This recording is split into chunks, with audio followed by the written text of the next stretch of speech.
Hello, and welcome to Session 2 of GED Advanced Graphs and Functions. Last time we mapped the coordinate plane. Today we turn tables into graphs. Here is the good news.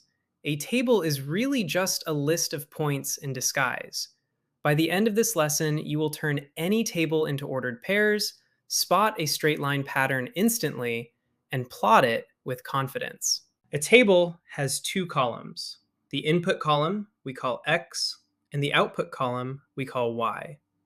Each row pairs one X with one Y. And here's the secret to keep each row together.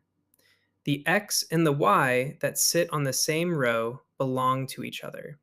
Together, they make a single point on the graph. Take the row where X is 1 and Y is 3. Read straight across. The input is 1, the output is 3, so the point is 1, 3.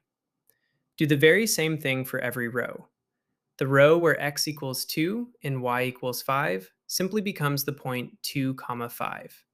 Same easy move every single time. Here is a powerful check. Look at how y changes as x goes up by 1 each time.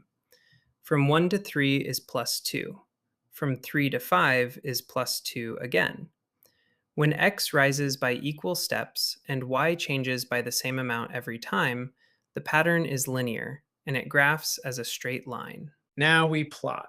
Let's use the rule y equals negative x plus 4. The table gives us 0, 4, 1, 3, and 2, 2.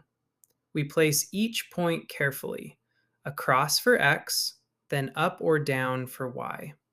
Notice how they line up perfectly. 2 accurate points are enough to draw a line, but a third point is a wonderful check. Let's do a full example together. The rule is y equals 2x plus 1, and we want the point when x is 3. Step 1. Substitute 3 for x.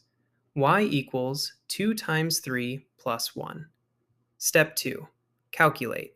6 plus 1 is 7. Step 3. Write the point. 3, 7. That ordered pair sits right on the graph of the line. One caution before we move on. Only connect the points with a straight line when you have checked that the pattern is truly linear. If the change in y is not constant, the graph may curve, and a straight line would be wrong. Check first, then draw. That single habit keeps your graph honest. Let's guard against 3 traps. First, never treat the x column and the y column as 2 separate lists of numbers. They are pairs. Second, do not reverse a row into y, x. The input always comes first. Third, do not rush to draw a line before checking that the change is constant. Careful reading protects easy points. Let's lock it in. A table is a list of points. Each row becomes one ordered pair, x first, then y. If x rises by equal steps and y changes by the same amount, the pattern is linear. Plot 2 or 3 points and connect them only when the change is constant. That is the whole skill. Great work today. You can now turn a table into ordered pairs and a graph. Your mastery check is the 10 practice questions for this session. For each one, write the ordered pairs, check the change in y, and then plot. To read the full lesson notes and practice more GED graphs and functions questions, visit the course page at www.bridgetoexam.com. I will see you in session 3, where we decide when a relation is a function. Keep going. You are doing great.